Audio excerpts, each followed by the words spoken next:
Good morning and Jai Hind, my dear students. How are you all? I hope you all must be fine and doing well after these vacations.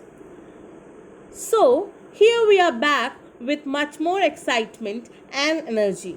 So, this is your module 1 where we are going to learn the poem Coromandel Fishers written by very famous poetess Mrs. Sarojini Naidu. Mrs. Sarojini Naidu as a poet belongs to an era of struggle, slavery and freedom fighting. She was a part of the Indian freedom movement and became the first woman governor and woman president of Indian National Congress. She is also known as Nightingale of India. Her most of the poems include Indian soul in it. Whenever she used to write, she always represents India in her writings. She has bravely participated in all Indian freedom movements.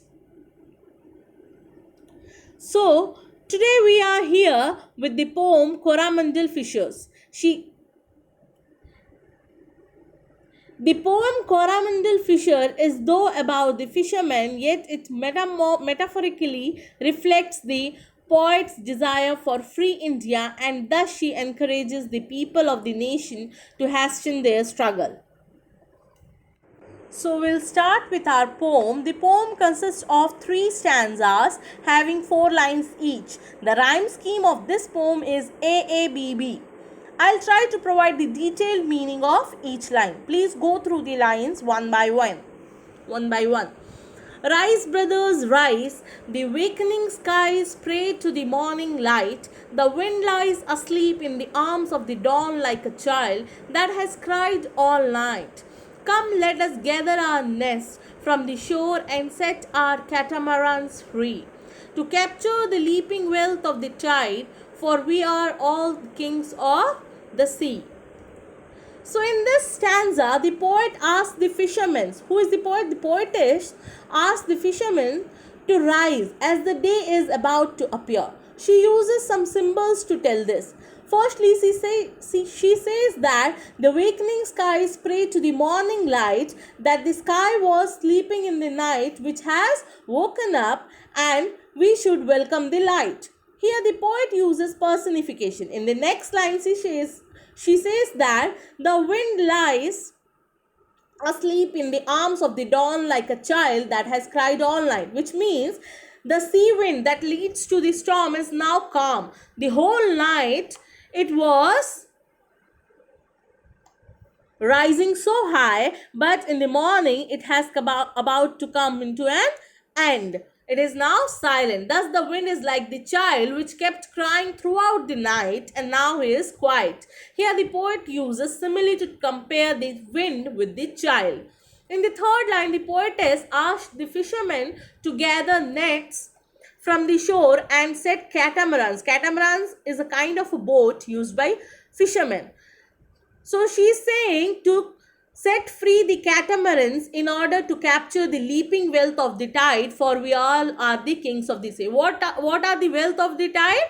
The fishes. According to the poet, the fishermen should collect their nets from the seashores and take their boats because the tide is full of wealth. That means fishes, seagulls, etc. And they are the kings. Who are the kings? Fishermen, because they are the only one who are going to take out that fish.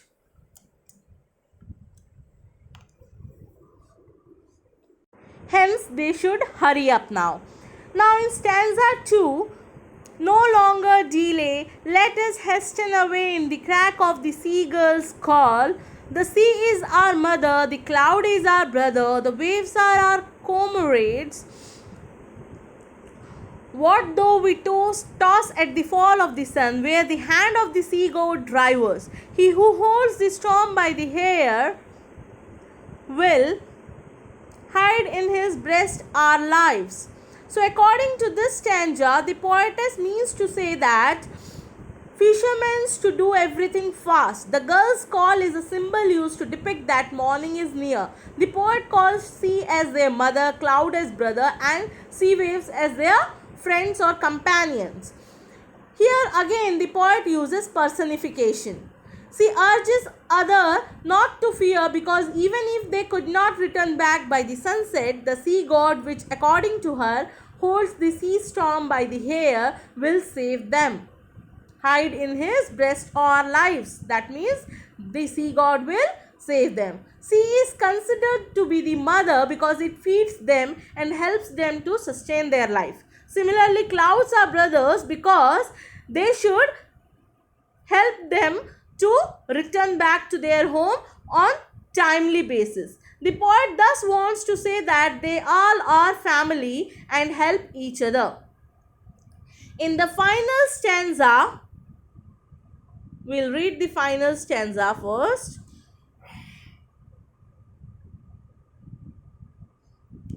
Sweet is the shade of a coconut glade and the scent of the mango grove, and sweet are the sands at the full moon with the sound of the voices we have.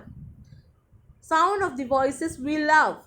But sweeter, O brothers, the kiss of the spray and the dance of the wild foam's glee. Row, brothers, row to the edge of the verge, where the low sky motes with the sea.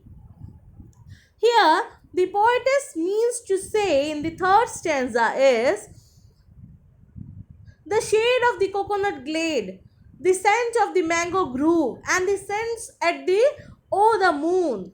With the sound of the voices they love are sweet and enjoyable, but these joys are temporary. Rather, they should go for the kiss of the spray. Spray means the water drops falling on the face while they are in the sea.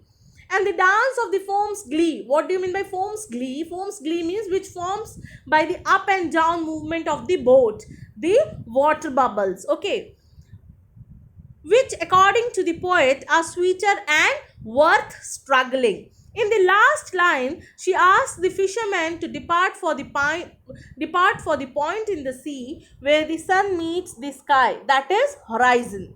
Symbolically, it refers to the infinity or a place without end. In this perspective, she asks the fisherman to dive into the infinite sea. This was a simple summarization of this poem. Now we'll try to do the little bit of analysis and appreciation. The title of the poem Coromandel Fishers is written by Sarojini Naidu, who is also known as the Nightingale of India. The rhyme scheme she used in her poem is AABB. My favorite line from this poem is "But sweeter, O brothers, the kiss of the spray and the wild foam's glee." I really like this line and its meaning. So now we'll try to know the figures of speech used in this poem. The first figure of speech which was used in this poem is metaphor. You all know what is metaphor. We use metaphor to when we compare two things, है ना? But we don't use any comparing word like as or like. We don't use it. That is why it is known as metaphor. Like see, if the line, the sea is our mother, cloud is our brother, the waves are all our comrades. So here we are comparing sea with mother, cloud to brother, and waves to comrades. So here we are doing comparison. It is the metaphor. And one more line is there. The wealth of the tide is referred to the fish, to capture the leaping wealth of the tide. The leaping wealth of the tide, what is the wealth? We are referring to the fish. And the next figure of speech is simile. See the line.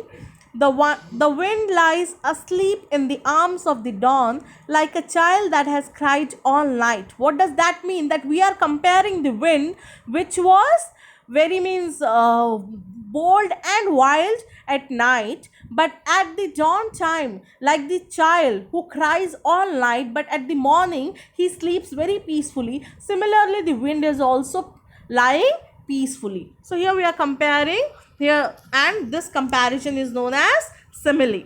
The third figure of speech used here is alliteration. He who holds the storm by the hair hide in his breast. So here again and again we use the continuous sound of H is repeated. Then the second one is sweet is the shade of the coconut glade and the scent of the mango grove. Here we are continuously repeating the sound S. Now the fourth figure of speech which was used in this poem is repetition. See, the lines rise brothers rise. We again and again we use rise and rise. Similarly, row brothers row. Again and again we use the word row. So repetition is the figure of speech when we continuously use that particular word, and alliteration when we use the particular letter, when we repeat the particular letter. Now the fifth figure of speech which was used in this poem is personification. There were many personifications in this poem. If you see the example,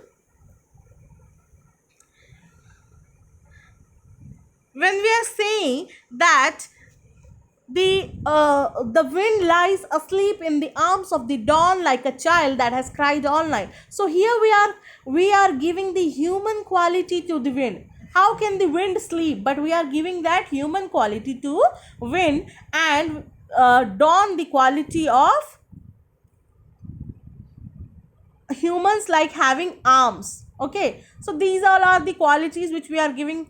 So it is personification. The some of the special features in this poem is it is an instructive didactic type of poem. The tone is very positive. The style of the poem is descriptive in nature. It begins with wakening call, where someone is saying rise brothers rise. That means someone is saying to someone to rise. To fishermen actually has implied meaning like leaping wealth of the tides. And this poem has a special meaning because here the poetess Sarojini Naidu is comparing the sea with the battlefield and fishermen with the soldiers. So it is the very important point which you have to keep in mind, that sea is the battlefield and the fishermen are the soldiers. I personally like the poem because it told about the beauty of nature very beautifully. This poem inspired me a lot. The rhyming words which were used in this poem are like light, night, free, sea, call, all, drives, lives. So these were all the rhyming words of the poem.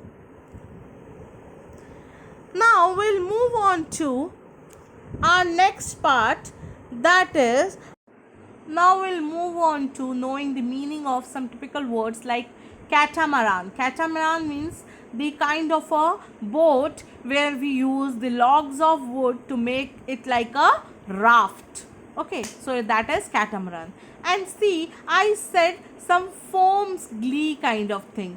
And see, when you see the mass of white air bubbles kind of thing in a liquid, that is known as foam. And comrade, what are comrade? Comrade means a friend, a good friend, a companion, anything you can say. Comrade means friend. As the picture is depicting, you all can get that.